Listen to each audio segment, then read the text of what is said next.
Comme chaque samedi, notre séquence demain et après. Comment imaginer un avenir plus durable?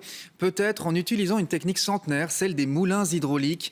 Il y en avait encore 3000 en Belgique il y a un siècle et des passionnés ont décidé de réhabiliter certains de ces sites hydroénergétiques. Le reportage est signé par Céline Liégeois.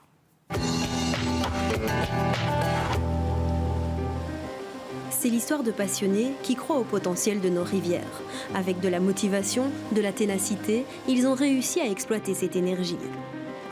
Le moulin du Val-Dieu, en face de l'abbaye, fait partie du paysage depuis 8 siècles.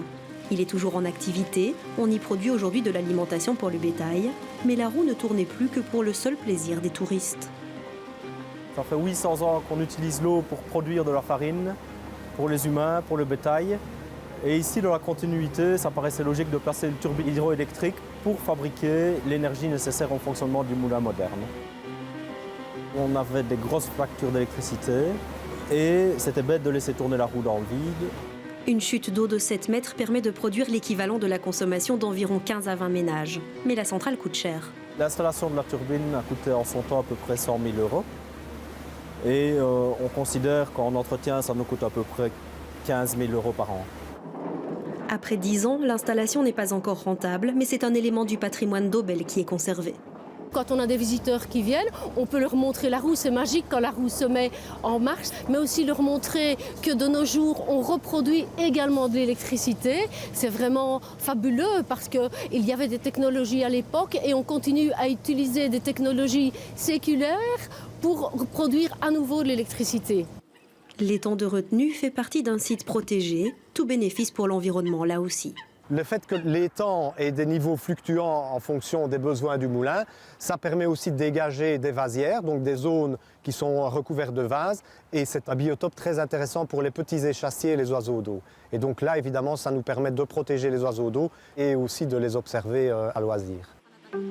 La société qui a construit la turbine réalise en moyenne 3 installations par an en Belgique. Elle travaille surtout à l'étranger. Pourtant, les avantages de l'hydroélectricité sont multiples.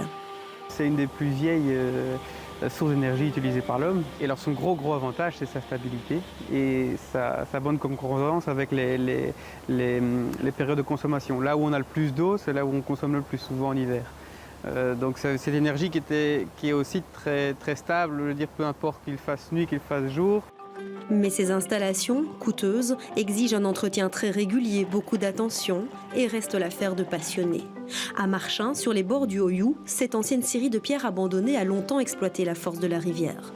L'envie de valoriser à nouveau toute cette énergie disponible titille Xavier. Déjà, je suis assez passionné par tout ce qui est énergie renouvelable, l'aspect technique.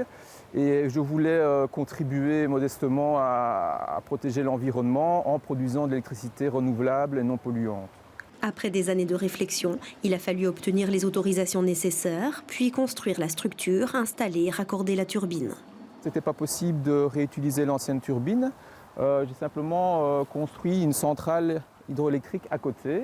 Et donc on a dévié l'ancien canal qui amène l'eau à la turbine qui se trouve dans la centrale. L'installation a demandé un investissement important. L'électricité produite est réinjectée sur le réseau, mais la centrale n'est pas encore rentable. Financièrement, c'était un investissement à long terme. Ici, c'était plus pour faire un geste pour l'environnement et aussi c'était un défi. J'avais envie de me lancer dans ce projet-là. La Wallonie compte 136 centrales hydroélectriques. À l'horizon 2020, la production annuelle pourrait être d'environ 430 gigawattheures, soit la consommation d'un peu plus de 120 000 ménages.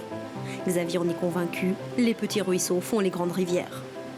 Voilà, il faut de la motivation, il faut être convaincu par l'intérêt de se lancer dans un projet comme ça. S'il y a une multiplication des petits projets, au final, ça engendrera quand même une production supplémentaire d'énergie renouvelable qui ne sera pas négligeable.